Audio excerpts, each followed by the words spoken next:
कि उनके जो शब्द थे, अपमानजनक शब्द थे, उन बातों पे उन्होंने खेद प्रकट किया है। जब आपको इतिहास पता ही नहीं है, जब आपको इतिहास के बारे में कुछ पता ही नहीं है, तो आपको उस जगह पे जाना ही नहीं चाहिए। आपको चाहे आपको पूरा पता भी होना चाहिए। आपने राणा संभा के लिए बोले जो मुगल ने बुलाए थे, मुगल को बुला के लाए थे राणा सागा ने, जबकि राणा सागा ने 80 घाव होने के बाद भी दो बार उसको चुनाव हरा देते जंग में। कानून है ना, देश का संविधान है ना, तो फिर क्यों उतर जाते हैं आप लोग? कभी हाथ में कानून क्यों लेते हो? कभी वक्फ बोर्ड के लिए क्यों आप उतर जाते हैं? नहीं, क्यों नहीं होती है? क्यों नहीं होती है? ये देखिए, आगरा में, नागपुर में क्या हुआ? नागपुर में क्या किया? अराजकता क्या किया आपने? नागपुर में क्या बैठ के आराम से धरना, कौन सा बैठ के आराम से आप धरना प्रदर्शन करते हैं? हमको लग रहा है अखिलेश यादव एक चुसा हुआ खजूर खा लिए हैं, उसके सिर पे अब्दुल नाच रहा है, उसको नॉलेज नहीं है। अगर आप नॉलेज पे आपके बात करिए, रामजी लाल सुमन जी, अगर आपसे गलती हुआ है, अगर आपको इतिहास पता नहीं है, तो जो लोकसभा में आपने इस बात के उठाए हैं वहाँ आप माफ़ी मांग लीजिए। अगर आप माफ़ी नहीं मांगेंगे तो आने वाला समय में आपके लिए बहुत सख्त कदम करनी सेना उठाने के काम करेंगे। अब बताइए कि जो जिस तरीके से जो लोगों ने वहाँ पे व्यवहार किया है, जिस तरीके से अपना आक्रोश प्रकट किया है, ये तो उचित है नहीं। को अपने हाथ में नहीं लेना चाहिए। देश के अंदर कानून है ना। देखिए, देश के अंदर जब तक वो गलत बयान दिए तब तक क्या थे? वो नेता थे। अब जब उनके ऊपर में कार्रवाई होने लगा तो अब वो दलित हो गए, अब वो PWD, ये क्या बोलते हैं, पिछड़ा दलित, और वो उसके नेता हो गए। सपा सांसद ने जिस प्रकार से राणा सांगा के प्रति जो शब्दों का जो उनका चयन था, वो वाकई में अशोभनीय था। वैसा उनको नहीं बोलना चाहिए था, लेकिन लोगों को भी ये ध्यान रखना चाहिए था। चलो भाई, उन्होंने बोल दिया, उनसे जो है कि भाई ये उम्मीद नहीं की जा सकती थी कि वो ऐसा बोलेंगे। उनसे जो है कि बोलते कि भाई राणा सांगा हमारे देश के नायक हैं। अच्छा, इसी दौरान मल्लिकार्जुन खड़गे ने यह भी कहा है कि कतई या उचित नहीं है कि उनके घर पे बिल्डोजर चले और कार्रवाई की जाए, और ये भी कहा है कि रामजी लाल की सुरक्षा है वो बढ़ा देनी चाहिए। देखिए, जब कहीं पे अराजकता फैलती है, किसी के ऊपर हमला होता है, उसके घर के अंदर तोड़फोड़ कार्रवाई होती है, तो उसकी सुरक्षा तो बढ़ानी ही पड़ेगी ना। सुरक्षा और रक्षा करना देश के सरकारों का कर्तव्य है। तो वो किसी का भी जो है कि किसी भी आम नागरिक को, तो चलो राज्यसभा सदस्य है, आम नागरिक की भी सुरक्षा जो है सरकारों की जिम्मे है, तो सुरक्षा करनी पड़ेगी। लेकिन हिंदू समाज है, जो करनी सेना है, उन्होंने कहा है कि माफ़ी मांग लेते हैं तो ये जो है चीज़ें सॉर्ट आउट हो जाएंगी, लेकिन माफ़ी मांगने के लिए भी तैयार नहीं है रामजी लाल सुमन। सबसे बड़ी बात ये है कि उनके जो शब्द थे, अपमानजनक शब्द थे, उन बातों पे उन्होंने खेद प्रकट किया है। उन्होंने बताया है कि हमसे जो है कुछ शब्द ऐसे निकल गए, लेकिन जहाँ तक माफ़ी मांगने का सवाल है, वो भाई उनकी अपनी इच्छा है। हम तो है नहीं वहाँ पे, वो उनकी इच्छा है। वो मांगना चाहे मांगे, न मांगना चाहे न मांगे। कि मैंने कतई गलत नहीं बोला है राणा सरकार महोदय, आपको चैनल के माध्यम से ये कहेंगे, जब आपको इतिहास पता ही नहीं है, जब आपको इतिहास के बारे में कुछ पता ही नहीं है, तो आपको उस जगह पे जाना ही नहीं चाहिए। आपको चाहे आपको पूरा पता भी होना चाहिए।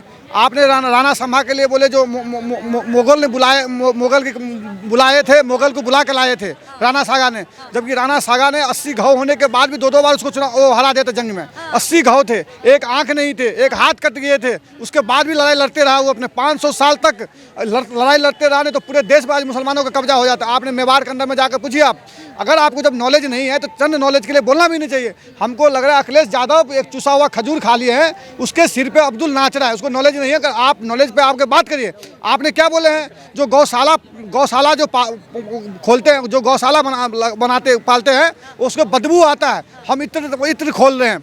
अगर जो गौवंशी कौन होता है? कृष्ण यादव ही होता है। गौ पालते हैं, भैंस पालते, जो भी दूध के होते हैं। क्या आज वो यादव के अंदर में क्या बदबू आ रहे हैं? जो अखिलेश यादव को यादव ने कुर्सी देने के काम किया, आज इतने ऊपर कुर्सी मंच पे ले जाने का काम यादव किया, आज उस यादव के लेवल उसके में से बदबू आ रहा है। कहीं न कहीं ये दर्शाता है पत्रकार महोदय, राजनीति ये बहुत घिनौनी राजनीति कर रहे हैं। रामजी लाल सुमन जी, अगर आपसे गलती हुआ है, अगर आपको इतिहास पता नहीं है, तो जो लोकसभा में आपने इस बात के उठाए हैं वहाँ आप माफ़ी मांग लीजिए। अगर आप माफ़ी नहीं मांगेंगे तो आने वाला समय में आपके लिए बहुत सख्त कदम करनी सेना उठाने के काम करेंगे, ताकि आपको कम से कम भाई जवान को जो लड़खड़ाते तो माफ़ी भी आपको ही मांगने पड़ेंगे। आप बोले मैं कतई ने माफ़ी मांगे, क्यों नहीं मांगोगे? अगर गलती की हो तो माफ़ी मांगने पड़ेंगे आपको, 100 बार 10 बार माफ़ी मांगने पड़ेंगे। सर क्या लगता है इनके घर पे, इनके आवास पे जो हमले किए जा रहे हैं, जो मल्लिकार्जुन खड़गे हैं उन्होंने विरोध किया है इसका, ये हमले होने चाहिए? क्यों होने चाहिए हमले, ये बताओ। लोगों को अराजकता फैलाना, कानून अपने हाथ में लेना देश के अंदर क्या शोभा देता है? अब बताइए कि जो जिस तरीके से जो लोगों ने वहाँ पे व्यवहार किया है, जिस तरीके से अपना आक्रोश प्रकट किया है, ये तो उचित है नहीं। जो भी कार्रवाई, आप कानून सम्मत कार्रवाई करें, आप कानून है ना देश में, कानून। रामजी लाल के घर पे जिस तरीके से तोड़ फोड़ हो रही है, जो मल्लिकार्जुन खड़गे ये आज एक जो ये मल्लिकार्जुन खड़गे ये सवाल उठा रहे हैं, जो ये गलती किए हैं, मैं एक पत्रकार माध्यम आपके चैनल माध्यम से कहना चाह रहा हूँ, जो तेलंगाना में सीएम इसी सरकार कांग्रेस का है। अल्लू अर्जुन के घर में, अल्लू अर्जुन जेल से आए थे, एक दिन के जेल हुआ था अल्लू अर्जुन के घर पे, उसके घर पे पत्थर क्यों करवाए थे कांग्रेस पार्टी ने? ये क्या कानून हाथ में लेना जरूरी था? मल्लिकार्जुन खड़गे को वहाँ पे अपना ध्यान देना, अपने पहले गिरमान में मल्लिकार्जुन खड़गे झांके, अब फिर उसके बाद दूसरे के बारे में पहले अपनी गिरमान में पहले झांकिए। आप पहले गिरमान में झांकना चाहिए पहले आपको। ठीक है सर, क्या कहेंगे जिस तरीके से अभी खान सर ने कहा है कि रामजी लाल के आवास पे जो हमले करवाए जा रहे हैं वो नहीं करवाए जाने चाहिए, बिल्डोजर की कार्रवाई की बात हो रही वो भी नहीं करवाई जानी चाहिए, और उनकी सुरक्षा है वो सुनिश्चित करनी चाहिए, ये खड़गे जी ने कहा है। वो एक बार गिरे थे, आपको याद है? वो क्या हुआ था ना कि एक पार्टी में गए थे तो वहाँ पे थूका हुआ ही पी लिए थे, ग्लास में था वही पी लिए थे, और तब से उनका मानसिक संतुलन खो बैठा है खड़गे जी का। प्रॉब्लम क्या है मैम जानते हैं? कुंभ में नहीं जाएंगे, वो अपने आप को हिंदू बताते हैं, मगर इफ्तार पार्टी में जाएंगे।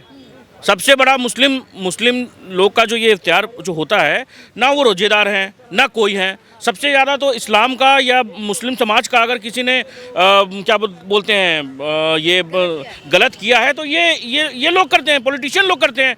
सबसे देखिए हम क्या करते हैं, हम अगर अपने माने नवरात्र में अगर ये क्या बोलते हैं व्रत करते हैं तो हम व्रत को तोड़ते हैं, हम खाते हैं, ठीक है।